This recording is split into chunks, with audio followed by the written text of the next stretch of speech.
everybody. Welcome back to another episode of Tuesday Tips, brought to you by Hunt Lift Eat Official. I'm Carter, and I'm here with fellow Hunt Lift Eat teammate Whitney Tramel, host of Wild Strength Podcast. What's going on? Not a whole lot. How are you? Oh, I'm great. You and I were catching up before we mashed record. We got a lot of things in the air right now between us, don't we? Yeah, there's a lot going on, but I think this is going to be a great episode, so I'm stoked for it. Heck yeah. We've been trying to make this happen for a while, so I appreciate your patience. Yeah, absolutely. I think schedules get so beyond busy that finding a time to make it work is always hard, but here we are. Here we are. And that kind of goes into what we're talking about today. You know, everybody's busy, right? I have to remind myself that sometimes. I'm like, not everybody, you're not the only busy one. Everybody's busy. And, for the most part, tags have been drawn and allocated, and people are putting together serious plans for their hunting season coming up this fall. And amongst being busy and trying to juggle as much as everybody has going on, we're trying to prep for this fall hunting season too. Yeah, absolutely. And I think there's no better time like the present to dive in and to get started for that. Obviously, a year-long approach is better, but tabs are drawn if you know where you're going. There's no better time than now to start preparing for those hunts. Yeah, year-long approach, definitely the best. I did not take that approach, full disclosure, with my archery preparation. I was shooting yesterday for the most, that's the most I've shot in 2 years, but better late than never, Yeah, absolutely. And once again, kind of like you said, everyone's busy. Everyone is also not training year round, so you're not alone. Right. Right. Cool. So what kind of, here we are in about the middle of summer. Also, it's like 1,000,000 degrees here in Georgia. I've heard it's hot everywhere. Is it hot out there too? Oh my goodness, yes. Which I came back. I lived in Colorado before, went back to Texas, came back to Colorado last June. And I was told that last June was kind of like an anomaly because it was kind of chilly still. And Yeah. so I was expecting that. But I think it was like the last week of May. And I'm usually up around 5:30 to walk my dog in the mornings. And I'm like sweating at 5 in the morning to walk my dog. I'm like, what is happening? I was not ready for this. Yeah. I feel like I was on the surface of the sun this weekend here in Georgia. And that certainly adds another layer of difficulty to preparation. But what are you kind of looking at here at this kind of midsummer time frame prepping for this fall? Yeah, which I'm going to start this conversation with strength and conditioning and training is such a like hot button topic, and everyone has their personal beliefs, their opinions. They have the people that they follow that they get their information from.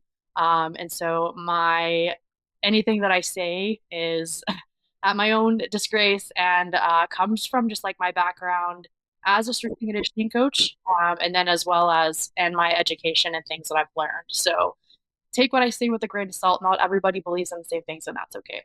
But yeah, funny you ask. I was just kind of having this conversation with a friend, Eric Larson. Actually, he is a Hunt Lift teacher. Nice. Love that guy. Yeah, he's great. And he's actually preparing for an ultra right now, and he was like, "How can I start incorporating rucking into my ultra training without impacting the training for the ultra, but I still want to be strong and be able to carry weight for a backcountry hunt?" And great question. And I'm going to precede this with you don't necessarily have to train for an ultra to Yeah. prepare for hunting season. That's a stretch by any means. But like, I think at this point in time, especially if you're actually, I'm going to incorporate this in both backcountry hunting and if you're just tree stand hunting or hunting from a blind, like when we train endurance, or I'll call it aerobic capacity, that trains our heart, and anyone, whether you're putting miles on your feet or sitting in a stand, the better shape that we're in, the more fit that we are, the better control we have of our heart rate when a giant buck comes in. If you've Yeah. ever had a giant buck walk, a doe, like I don't know, I Yeah. get fever when a doe walks in. Damn. Damn. So if you have just an animal that walks in front of you and your heart rate is through the roof and you want to really just control that shot, like being fit is more important than anything else in that moment. So I think at this time, like kind of ramping up that aerobic capacity and that endurance work is really important while still maintaining strength. We still have to be able to pack out, or we have to drag that deer so far, carry our tree stand, and what does that look like? Like that looks different for everybody. Like I said, I'm not telling you to go run an ultra. Yeah. to build your endurance. Like if you like being on the bike, like find 3 to 5 times a week that you can sit down for 20 to 30 minutes on a bike. If you like walking is going to do that too. Throw a ruck on, swimming, rowing. Like there's so many different ways to skin a cat when it comes to that.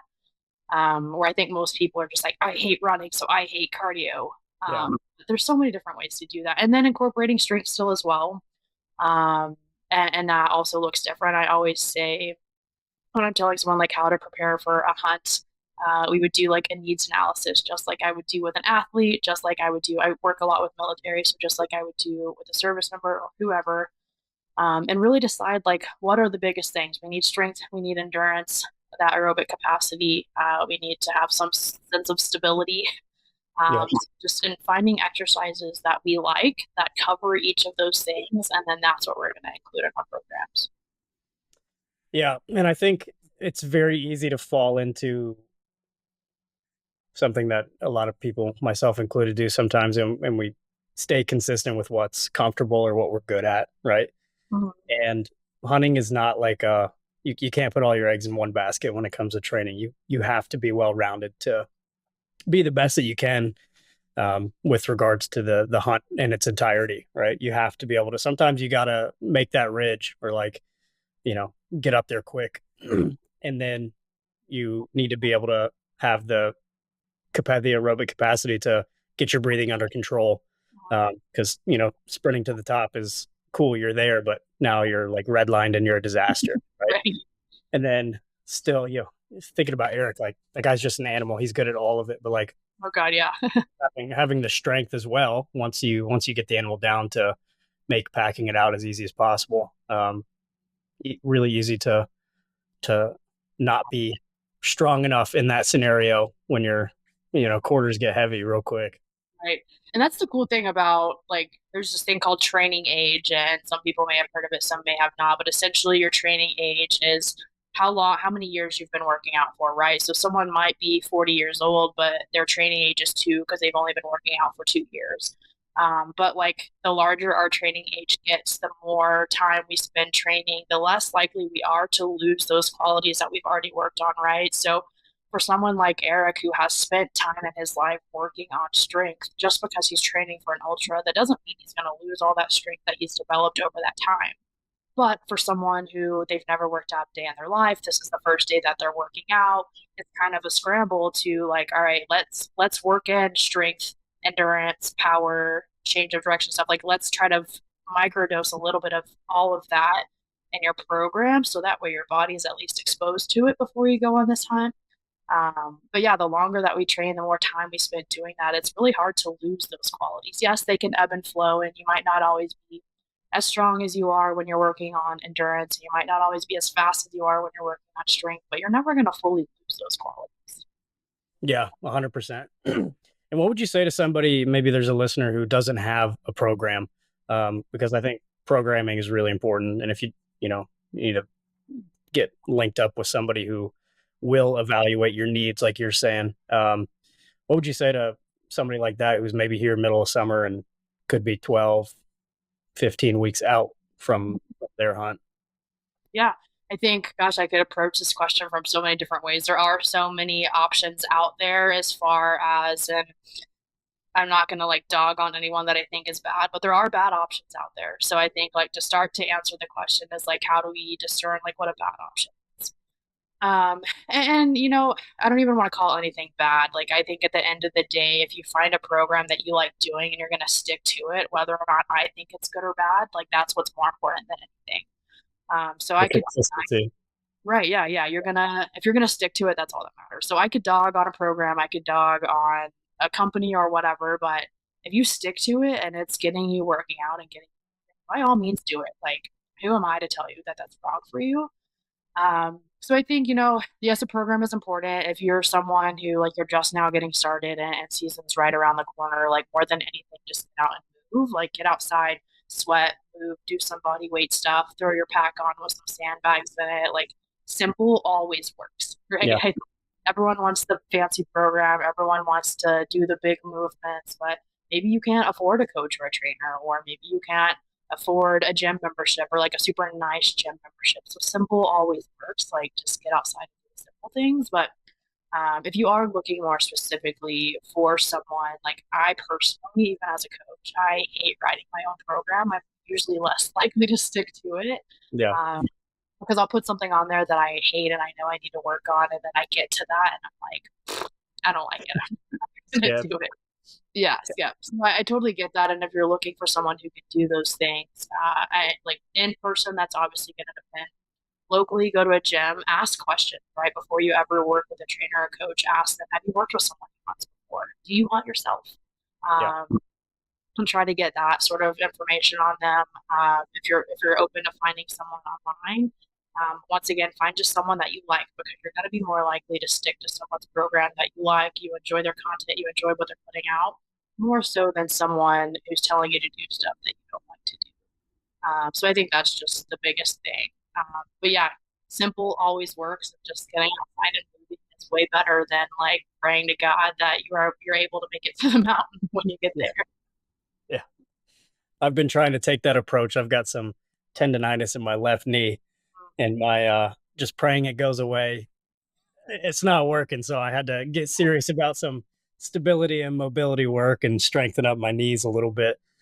Um, Yeah, well, and I'll even add to that. I think what people don't realize a lot with like even elite level athletes, like taking care of themselves looks like maybe going to physical therapy or they have athletic trainers who are doing some putting them through some sort of like recovery modalities. Or I know for me, I trained for a half marathon earlier in the year and I didn't have anything that was like broken or torn or whatever, but I went to physical therapy once a week throughout that whole training, just to keep my body feeling good because I knew the more volume of running that I started adding, like I was just stiff all the time. I was more sore all the time because ultimately, like endurance running is just fatigue, accumulating fatigue the entire time. You never really stop yeah. until right before. So yeah, I didn't have any problems, but I knew like going to physical therapy once a week, whether it's for dry needling or doing some scraping or some like manual manipulations or stuff, like that was what I needed to be able to do that training. And if I didn't do that, I would have been in a way more pain. Yeah. Yeah. No, that's awesome. Anybody who's consistently active needs to remember to, and taking care of this for the longevity sake of things is a really good idea as well. Right. And yeah, I think, and everyone's goals look different, right? Right. So, I used to just absolutely hate people who went in and like kicked their shit in every time. I don't know if I can curse on this, but here we go. Yeah. Yeah. Who just like kicked their shit in every time they did a workout. And like, you know what? Once if that's what you like go ahead and do it, but understand that you can't do that for forever. Yeah. And your body can't do that for forever. And unfortunately, I think it takes most people getting a serious injury to realize that. And it puts them out of training for probably months, at least out of doing the things that they would like to do for them to be like, I should probably take better care of myself. I should Yeah. probably be smarter about my training. But I mean, that's life. We got to learn the hard way sometimes. Heck yeah. I've got a archery Alcon cup coming up in September, my first one. Uh, That's yeah. Yeah. I'm excited and super nervous. nervous. It took 6 years to draw the tag, and you want everything to go well, right? And you Yeah, know, where's that? training is something that you do have control over. So I'm trying to, make the most of that. We're whatever 12 weeks away. Um, I'm starting one of our programs. I'll plug our programs. They were written by hunters for hunters. Hmm. Uh, I'm starting our tier program, TYR. But again, like you said, I think that consistency is more important. Anybody listening to this, that consistency is more important than, starting to look at, should I be taking creatine or should I be supplementing with this or this? It's if you can't be consistent for a 12-week program, don't even bother with your Yeah. supplementation. Oh, I Um, agree entirely. And I know before we hopped on, you had kind of mentioned like maybe talking about supplements and stuff, and you kind of just nailed on the head what I would have said was I would never recommend a supplement to anyone who can't stick to a program, who can't sleep, who can't eat right, who can't take care of themselves, because no supplement is going to fix those problems. yep. As Yep. much as I would like to hope that they would, because I've You're tried right. Right. As Try. good as the advertisement looks. Yeah, it just doesn't work. Where's your tag at? Wyoming. I'm on the eastern region for Wyoming, so we'll That's see. exciting. Yeah, it's Yeah. definitely one of those things where, and I went into like last season was my first season elk hunting. And I definitely, which I had an over the counter tag, so my expectations were very low, whereas you have a draw tag, so expectations are quite a bit higher. But even then, I think there's the mental component of it too, right? Like, and this is I always say with training and working out, like you build so much mental resiliency in doing hard things and Mhm. working hard for a lot of people. It's not what a lot of people want to do. It's inconvenient a lot of the times. But that transfers over to our hunt, right? So if we spend time preparing, we're putting in the work, we're doing stuff that we maybe don't have time to do, but we're making time for it. Maybe we don't want to do it, but we're doing it because we know we need to. You're going to show up for that hunt feeling like, I'm going to do the damn thing. Like, I prepared for this moment and I'm going to get it done. And I think when you can go into anything with that mindset, you're not the whole, I'm not a big like hippie on like speaking things into existence, but like, I think if you can approach anything with the mindset of like, I prepared for this, so I'm going to get it done, your likelihood of success is exponentially higher than it would be if you show up like scared, feeling very unprepared. It's true. That confidence translates to your hunt 100%. Yeah, I've been out with people who been on the mountain with people who I'm like running circles around them, Or and they check out mentally, take themselves out of the game. And it's like, yeah. that's tough too. Like I've been sitting a wallow for hours, not seeing anything. It's close to last light, and like completely mentally given up.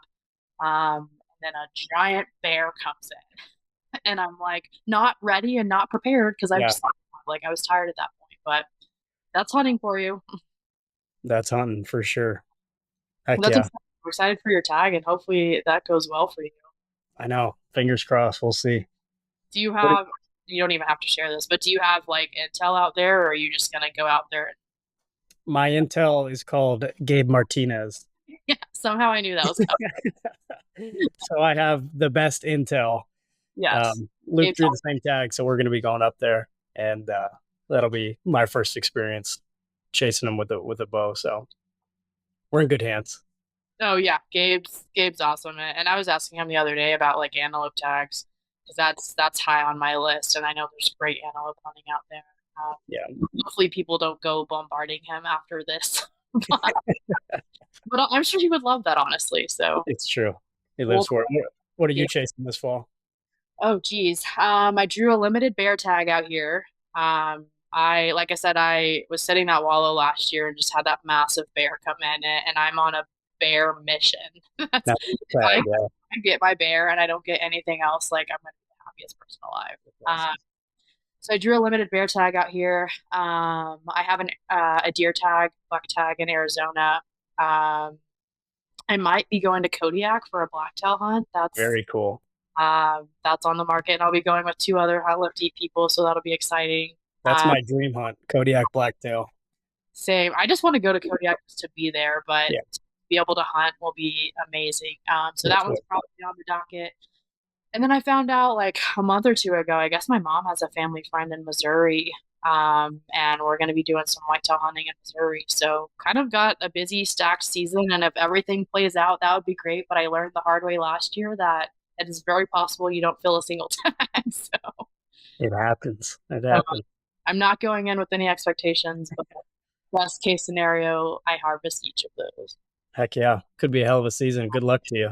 Yeah, and the unit that I drew a bear tag in is an over the counter elk unit. So if we're seeing elk, I might just like whip out my phone when I have Yeah, service and like buy an over the counter tag really fast. But I'm not putting a lot of effort into scouting them this year like I did last year. I've got so many other things that I have to worry about. yeah, no kidding. That's awesome. Very cool. I'm Well, excited. awesome, Whitney. Yeah, you got any closing thoughts for us for this episode? No, this was great, and like I said, don't hesitate. I don't personally write programs right now, but if you have any questions and you want to find me on Instagram, uh, my handle is just first and last name. I can be found on there. Don't hesitate to ask questions. I love helping people. I love educating. I love answering any kind of questions that you might have. Like I said, I don't write programs right now, but I certainly can lead you in the right direction if nothing else. Awesome. And where can folks check out your podcast? Wild Strength podcast, relatively new. Kind of tagline is all things wild, all things strength. Kind of really what we're talking about here, tying training into hunting and all things outdoors related. The podcast is on Spotify and Apple and on YouTube as well, the Wild Strength podcast. And give it a listen. It's fun sometimes. Heck yeah. I love it. We appreciate it, Whitney. And listeners, as always, appreciate the hell out of you guys. We'll talk to you next week.